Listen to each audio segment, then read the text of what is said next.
Bonjour Marine Tondelier. Bonjour. Merci beaucoup d'avoir accepté notre invitation à cette 8e journée d'action contre la réforme des retraites. C'est aujourd'hui aussi que se réunit la CMP, on en parlait, la commission mixte paritaire pour trouver un consensus entre l'Assemblée et le Sénat. D'abord un mot de la mobilisation. Le gouvernement n'a pas renoncé à l'occasion des 7 journées précédentes. Pourquoi renoncerait-il aujourd'hui ? Je ne pense pas qu'ils vont renoncer aujourd'hui, petit scoop. Mais vous savez, il y a 9 Français sur 10 qui sont opposés à cette réforme. 9 Français actifs sur 10 sont opposés à cette réforme. Les manifestations se passent de manière exemplaire, je tiens à le souligner, parce qu'on aime bien dans ce pays dire, vous voyez, les manifestants, c'est très dangereux. C'est exemplaire ces manifestations. On y voit venir des gens qui n'avaient jamais manifesté avant. C'est des moments aussi de convivialité, d'espoir. Et on va continuer. Je peux vous dire que vote de la CMP ou pas, 49.3 ou pas, vote de la loi ou pas, on continuera de manifester parce qu'on a connu dans l'histoire de ce pays, comme par exemple le CPE, le contrat première embauche, des réformes qui avaient été adoptées et qui n'ont jamais été appliquées parce que le mouvement ne s'arrêtait pas. Et donc, on voit aujourd'hui, voilà, les parlementaires vont essayer de se mettre d'accord sur la réforme. Mais le gouvernement ne s'en tirera pas à si bon compte. Alors, nous n'allons pas nous arrêter. On va le voir tout au long de cette interview. En réalité, la question qui est posée, c'est qui a la légitimité entre la rue, entre le Parlement. Il y a différentes procédures. On va détailler tout ça. La question, c'est qu'est-ce qui est juste ? La première question. Il y a quand même une question de respect des institutions, Marine Tondelier. C'est pas qu'une question de droit parlementaire. On parle de la vie concrète des Français. On parle de travailleurs qui meurent avant de partir en retraite. Mais le respect des institutions, c'est pas un point important ? Le respect, en fait, des Françaises et des Français, c'est aussi important. Et je vous le dis, je fais partie des gens qui sont extrêmement inquiets de ce qui peut se passer en 2027. Moi, je suis élue d'opposition au Rassemblement national depuis 2014 à Hénin-Beaumont. Je sais ce que ça donne, l'extrême droite au pouvoir. Je trouve complètement inconséquent qu'un président de la République qui a été élu face à Marine Le Pen, pas aussi bien que Jacques Chirac, à 58%. À ses limites. Mais qui a été élu. Qui, le soir de son élection, nous dit, vous savez, j'ai entendu votre message. J'ai conscience que je dois représenter tous celles et ceux qui m'ont élu et qui m'ont pas donné mandat pour tout mon programme. J'ai conscience que ça m'oblige. Il a dit tout ça. Le 31 décembre 2022, il nous a dit, moi, je vous demande d'être unis et solidaires. La France, on a besoin de vous. Mais il a dit aussi qu'il ferait une réforme des retraites. Mais nous sommes unis et solidaires pour la 8e fois à plus d'1 million de personnes dans la rue aujourd'hui. Mais Marine Tondelier, et donc, ce que je veux juste vous dire, c'est qu'Emmanuel Macron, c'est le cercle de la raison. Il a raison sur tout. Il incarne vraiment la cohérence, le respect, la rationalité. Mais qu'il ait conscience que quand il y a plusieurs millions de Françaises et de Français dans la rue, parce que c'est pas les mêmes à chaque manifestation, qu'il reste sourd à ça, qu'il refuse de recevoir les organisations syndicales et qu'il laisse le Parlement voter la loi. Et qu'il s'assoit sur 9 Français. Pardon, mais la question est très simple, quand même, répondez. Ça ne reste pas sans conséquence, c'est dangereux et c'est grave démocratiquement. Je veux juste qu'on se mette d'accord là-dessus, d'ailleurs vous n'êtes pas obligé de l'être, mais... Non, mais je pense que chacun a bien là pour être d'accord, je suis là pour vous poser des questions. Non, mais chacun a bien conscience que ce qui se passe là dépasse la question des retraites. Juste une question, pardon. C'est une question de mépris, en fait. Vous prenez comme une évidence, et Laurent Berger, les syndicats font la même chose, que demain, on est quand même nombreux à trouver ça évident. Je finis juste la question, peut profiter à l'extrême droite, au Rassemblement national. Or, c'est vous qui êtes sur ce plateau aujourd'hui pour défendre l'opposition à la réforme des retraites. C'est quand même fou de se dire que pour vous, à aucun moment on imagine que la gauche puisse bénéficier de cette contestation pour la réforme des retraites. C'est-à-dire que tout le monde considère comme évident que de toute façon, en réalité, l'opposition à Emmanuel Macron, c'est Marine Le Pen. Vous savez, ce que je constate, c'est que, par exemple, le Rassemblement national, au Parlement, ils ont fait, par député, moins d'amendements que La République En Marche. C'est-à-dire que chaque député Rassemblement national avait moins à redire à cette réforme que les députés de la majorité eux-mêmes. Et pourtant, vous pensez qu'ils vont en profiter dans la rue, ils ne sont pas là. Ils ne servent à rien, ni à l'Assemblée nationale, ni dans le mouvement social. Mais nous voyons bien comment ça se passe dans ce pays. C'est que ce qu'est en train de démontrer Emmanuel Macron, c'est qu'on peut être 500 000, 1 million, 2 millions, 3 millions dans la rue. Il ne reçoit pas les organisations syndicales. Qu'est-ce qu'il envoie comme message de respect des corps intermédiaires qui ont créé les droits que nous avons? Le respect du Parlement, Marine Tondelier. Est-ce que vous croyez, vous, je vais poser la question très simple. Beaucoup plus que M. Dupond-Moretti, manifestement. Alors, mélangeons pas tout parce que c'est déjà assez compliqué. On parlera des comportements à l'Assemblée. Il y a aussi beaucoup à dire sur les comportements des députés de la NUPES. Une question très simple. S'il y a un vote, officiellement, c'est ce que souhaite le gouvernement. Le gouvernement dit on veut un vote sur cette réforme des retraites. S'il y a un vote et que ce vote est positif, que la réforme est votée au Parlement, au Sénat comme à l'Assemblée, est-ce que vous reconnaîtrez la légitimité de ce vote? Mais vous savez, la démocratie, c'est pas mettre un bulletin dans une urne, surtout dans des endroits où on a le choix entre le Rassemblement national et quelqu'un d'autre, et donc le choix, pour moi, est quand même assez rapidement vite fait. Et après, pendant 5 ans, dire, voilà, bon courage.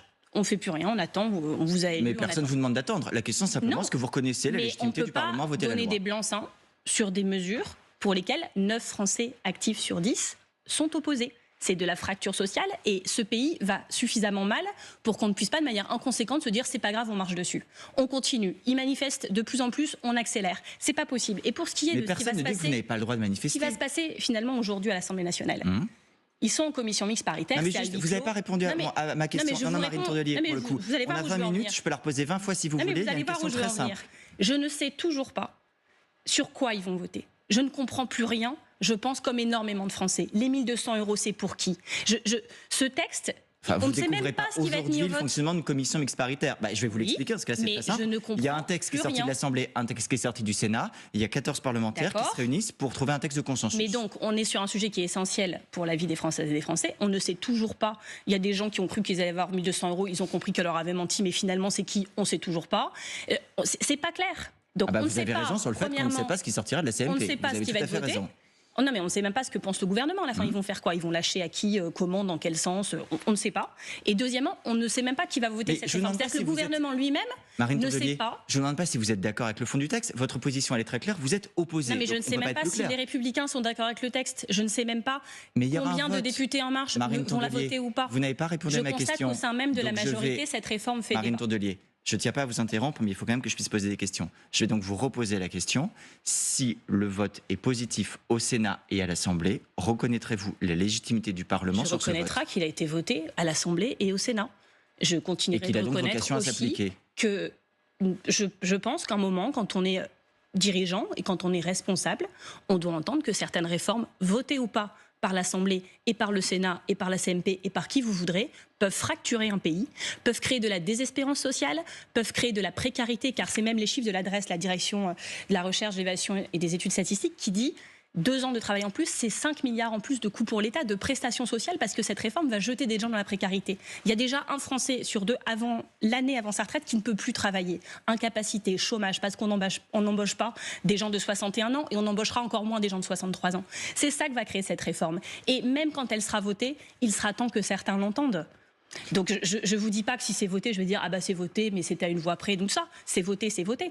Mais est-ce que ce sera plus juste pour autant? Je ne pense pas. Est-ce que ce sera plus acceptable socialement? Je ne pense pas. Si c'est ça que vous voulez entendre, que quand il y a un vote, je vous le dis. Mais ça ne change rien au problème. Moi, je veux rien entendre, je veux juste comprendre. Ça ne change rien au problème, ni pour maintenant, ni pour 2027. Et ce qui est extrêmement préoccupant, et un président de la République républicain qui donne des leçons de République à tout le monde, devrait quand même l'avoir en tête. Sur les institutions, il se trouve que vous aurez quand même s'il y a un vote, pour le coup, encore des possibilités de recours, entre guillemets. Évidemment. Il y a l'idée d'un référendum d'initiative partagée qui a été déjà évoqué par plusieurs élus de gauche. Valérie Rabault l'évoquait dès mardi chez nos confrères d'Europe 1.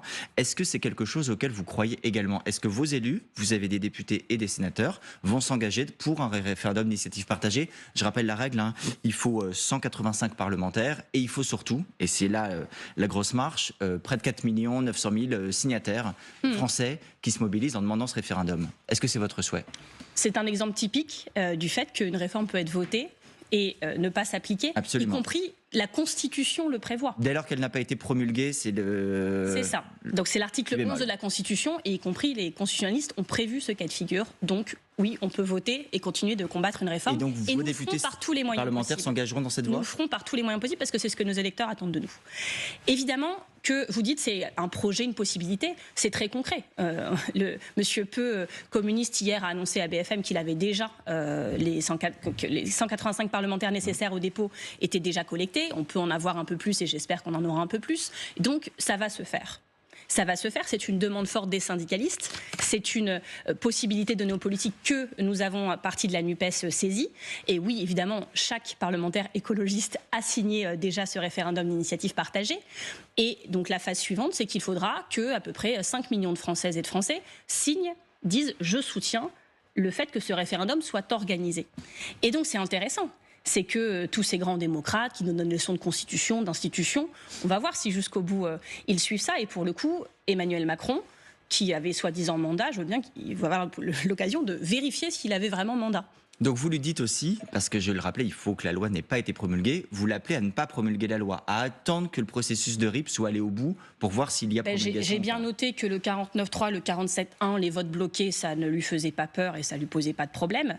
Aller contre 9 Françaises et Français actifs sur 10, alors que ce référendum d'initiative partagée est engagé, je pense que ce serait pour le coup, assez significatif de cynisme et de mépris et qui ne peut pas se le permettre, pour des tas de raisons. Il y a dans les procédures qui sont possibles encore, quand le texte sorti de la CMP, on va y revenir, mais reviendra demain par exemple devant les députés, la possibilité d'une motion de rejet, la possibilité d'une motion de censure, qu'il y ait ou pas 49.3, ça aussi on va y venir, mais ça va quand même poser une question, c'est qui vote avec qui. On sait que le député Charles de Courson, qui est un député Lyotte, qui est un groupe indépendant, essaye de dire... C'est un grand républicain, monsieur de Courson. Qui n'est pas de votre bord politique, mais je me rappelle des débats sur la déchéance de nationalité, je peux vous dire qu'il avait été extrêmement digne. Et en l'occurrence, il se propose, d'une certaine manière, pour être le premier signataire et emmener derrière lui les votes de l'ensemble des partis. Mais ça voudrait quand même dire voter avec le Rassemblement national. Ce ne sera pas un sujet pour vous. Est-ce que vos parlementaires sont prêts à soutenir une motion qui serait présentée par Lyotte et à voter avec le Rassemblement national?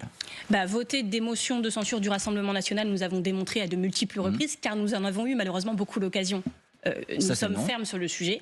Là, pour le coup, c'est une question qui se pose aux parlementaires. Et moi, je suis très respectueuse. Je suis chef de parti, je ne suis pas parlementaire. C'est les parlementaires écologistes et NUPES qui prendront la décision. Et je leur fais entièrement confiance pour prendre les bonnes décisions. Mais vous ne l'excluez pas.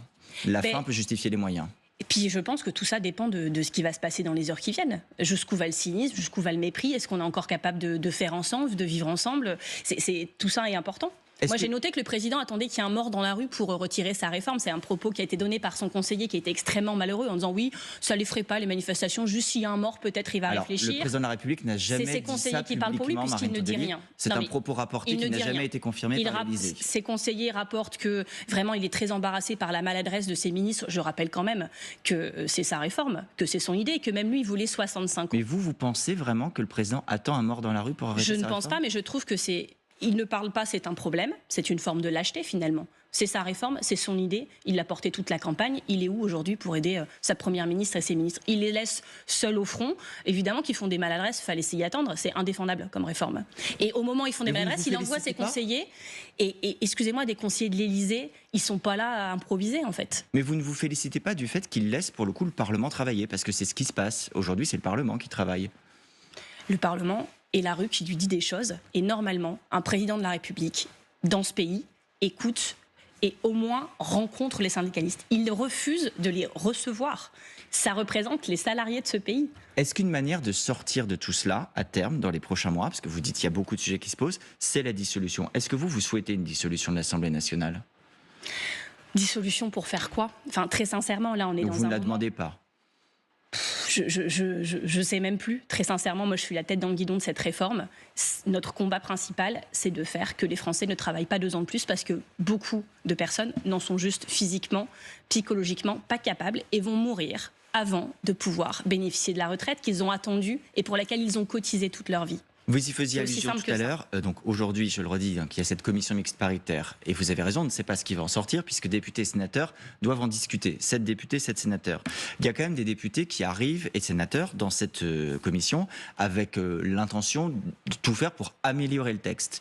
Bon, il n'y a pas de doute, il ressortira avec un report de l'âge légal à 64 ans. Ça, c'est acquis. C'est le principal problème. Il y a une majorité. Absolument, et vous avez dit votre position. Mais est-ce que ce n'est pas important aussi de savoir quelles améliorations on y apporte? Par exemple, les Républicains, la droite, c'est pas votre bord politique, apporter l'idée qu'il y ait une surcote pour les femmes, pour les mères de famille, qu'elles soient mieux rémunérées sur leur retraite si leur amendement est retenu. Est-ce que, par exemple, là, vous souhaitez que cet amendement soit retenu in fine et conservé dans le texte final? Je suis ravie que la droite défende les femmes, ça me fait très plaisir.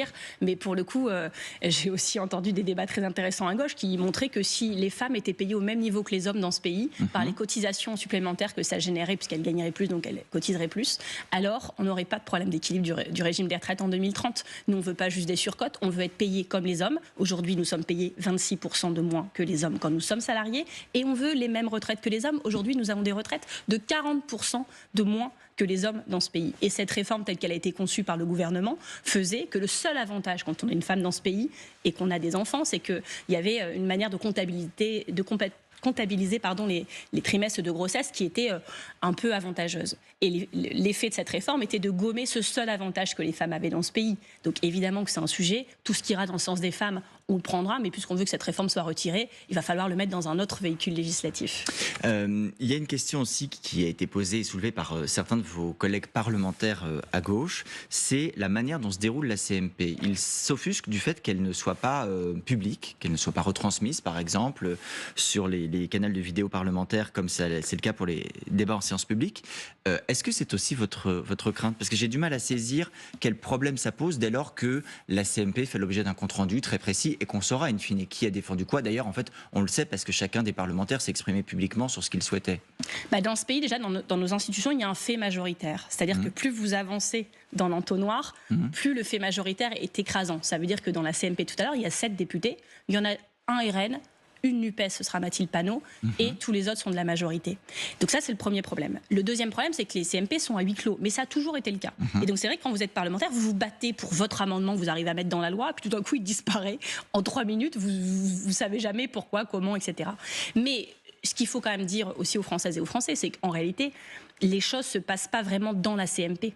Souvent, en fait, tout est négocié avant. Et donc, au moment de la CMP, chacun sait ce qu'il a à faire. Les choses ont été dealées, comme on dit, avant, au sein de la majorité. Et donc, le propre des débats ne se passe pas en CMP. Sur ce texte précis, par contre, je comprends qu'on se dise, non pas qu'est-ce qui va se passer, quels articles vont être choisis par rapport au Sénat, à l'Assemblée, on le saura à la sortie.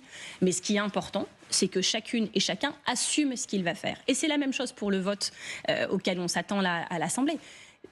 C'est une réforme contre laquelle 9 actifs français sur 10 sont contre. Et donc je pense qu'on a le droit de savoir, les députés qu'on a élus et qu'on a mis chacun à l'Assemblée, que votent-ils à chaque étape de ce texte. Je pense que c'est important de le savoir. Et donc je pense que il faut que les gens assument en fait ce qu'ils vont faire. Pour le coup. Et ça vaut aussi pour la CMP. Donc c'est peut-être un texte un peu exceptionnel. Si certains veulent raconter ce qui se passe en CMP, je pense que la démocratie et la transparence n'ont jamais fait de mal à personne. Dans vos rangs, il y a également un député écologiste, enfin qui s'est fait le porte-parole de tous ses collègues, Jérémy Yordanov, qui dit il faut supprimer le 49.3. C'est pas le scénario privilégié par le gouvernement, mais on peut pas l'exclure. Il peut y avoir un recours à... même l'utilisation du 49.3 n'est pas privilégiée par le gouvernement, mais on peut pas l'exclure. Ça peut se produire encore demain à l'Assemblée. Je rappelle que c'est donc l'adoption sans vote. La patronne des députés Renaissance lui a répondu que c'était un effet d'annonce et de buzz, parce que s'il avait voulu que son texte soit débattu, les écologistes auraient pu l'inscrire dans leur niche parlementaire. Pourquoi l'interdiction, la suppression du 49.3 n'a pas été inscrite dans la niche parlementaire des députés écolos et soumise au vote de tous les députés? C'est une excellente question. Les députés, ils ont été élus en juin dernier. Nous avons 23 députés écologistes et il y a un fait majoritaire très fort dans ce pays. Donc la première fois qu'on pourra mettre des textes à l'ordre du jour, ce sera le 6 avril, plusieurs mois après notre arrivée. On a mis 8 textes dans cette niche. On aurait aimé en mettre 15, en mettre 25. On a dû choisir et on a choisi, les députés écologistes ont choisi de mettre des textes qui vont protéger les Français. On parle beaucoup de sécurité dans ce pays, de gros débats. Là, on parle des retraites, mais souvent on parle de sécurité. La sécurité, c'est aussi la sécurité de pouvoir se nourrir à prix abordable. Nous le défendrons. C'est pouvoir se promener dans la nature sans être menacé par des tirs de chasseurs. 80% des Français ont déjà eu peur de ça. Ce sera dans la niche. C'est pouvoir protéger les gens qui sont victimes de la sécheresse qui fissure les maisons dans les sols, sur les sols argileux. Ce sera dans la niche. C'est le RSA pour les jeunes. Ce sera dans la niche. C'est l'interdiction des panneaux lumineux publicitaires dans la rue qui dépensent de l'énergie qui devient plus chère pour rien, pour nous donner envie d'acheter des choses qui ne nous rendent pas plus heureux. Ce sera dans la niche. Donc le 49.3 n'est pas le péril majeur. Non, mais par ailleurs, ça a été déposé ce week-end et pour être dans la niche, c'est très technique, mais pour être dans la niche du 6 avril, il fallait le déposer avant. Mais ne vous inquiétez pas, le mandat, c'est 5 ans. Nous aurons d'autres niches et beaucoup de textes à défendre. Une petite question, vous disiez tout à l'heure, même si la loi est adoptée, on continuera les mobilisations. C'est ce que disent aussi les syndicats, très clairement, à l'exception de la CFDT, qui est plutôt sur l'idée de s'abstenir si jamais la loi est votée. Il y a une mobilisation qui fait beaucoup parler en ce moment, c'est celle des éboueurs, à Paris en particulier, même s'il y a d'autres villes qui sont concernées, mais c'est sur Paris que les regards se sont concentrés. Ça commence à s'étendre effectivement en France. Le ministre de l'Intérieur a donné instruction au préfet de police de Paris, Laurent Nunez, de demander à la mairie, de réquisitionner des moyens afin d'évacuer les ordures. La maire de Paris jusqu'ici s'y est refusée. Elle soutient le mouvement d'opposition à la réforme des retraites et donc la grève des éboueurs. Est-ce que vous soutenez Anne Hidalgo? Première chose, j'ai eu l'occasion de traverser Paris pour arriver jusqu'à vos studios. C'est sûr que c'est impressionnant ces images de poubelles qui s'entassent et c'est le cas dans d'autres villes en France. Ça permet quand même de prendre conscience de combien de déchets on émet par an. 561 kilos par an et par Français. Je pense que quand on voit ces tas de poubelles, on a une petite réflexion quand même sur notre mode de consommation et peut-être que c'est pédagogique. La deuxième chose, c'est que certes c'est désagréable, c'est pas confortable, etc. Mais 2 semaines d'inconfort par rapport à 2 ans de travail en plus, je pense que tout est relatif dans la vie et que c'est pour le coup le mouvement des éboueurs est soutenu par énormément de Françaises et de Français, et énormément, y compris de Parisiens. Vous craignez pas les conséquences sanitaires? L'une de vos adjointes, Les experts montrent qu'il n'y a pas de sujet. disent, alors l'Académie de médecine dit l'inverse pour le coup. Et pour vous, il n'y a pas de risque sanitaire sur la prolifération des rats, les maladies que ça peut amener, les parasites?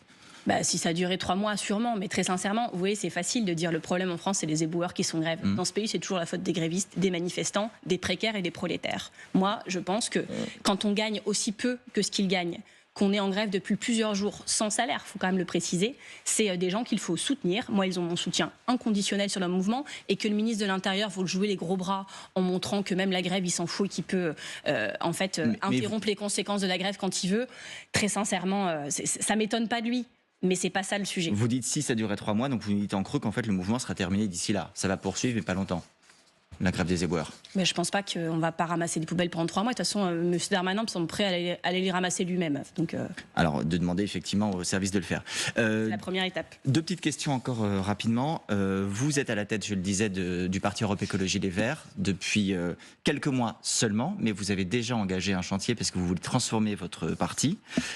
Qu'est-ce qui ne marche pas aujourd'hui, qu'il faut changer chez vous? Plein de choses, mais pas forcément dû que à nous. On est en 2023, il y a peu de gens qui ont envie de s'engager dans des partis politiques. Peut-être que même je les comprends un petit peu. Et donc, par contre, il y a énormément de Françaises et de Français qui ont un bout d'écologie dans leur tête. Des électeurs d'un jour, de toujours, ou des gens qui ne votent plus, des gens qui sont des grands-parents, des parents inquiets pour leurs enfants, leurs petits-enfants, qui sont des amoureux de la vie sauvage, qui sont émus quand ils se promènent en forêt, des paysans, des artisans, des entrepreneurs qui s'engagent déjà pour la transition, et ils ont nulle part où se rassembler. La classe écologique, comme l'appelait le philosophe Bruno Latour, potentiellement dans ce pays, elle est majoritaire. Mais il n'y a aucun endroit où on peut dire bonjour, moi je suis là. Pas juste un parti politique, pas juste une asso, un regroupement de tout cela. C'est ce qu'on va créer, un grand mouvement d'écologie qui ne sera pas que politique, où ce sera venez comme vous êtes et où chacun aura sa place. Et plutôt que dire, moi Marine Tondelier avec mes 4 copains de la direction, on est plus que ça, et on est tous copains.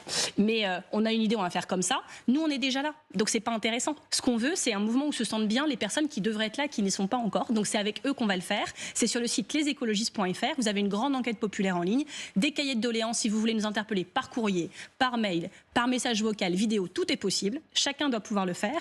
Et il y aura des ateliers partout en France pour venir s'exprimer. Et à partir de tout ça, on tirera des gens au sort qui ont participé pour écrire avec eux, dessiner ensemble, imaginer les contours de ce futur mouvement. C'est quelque part, on se met en risque. Personne ne l'a jamais fait avant nous. Mais c'est comme ça qu'on fonctionne chez les écologistes et ça va être une belle aventure. Eh bien, merci Marine Tondelier d'être venue sur ce plateau.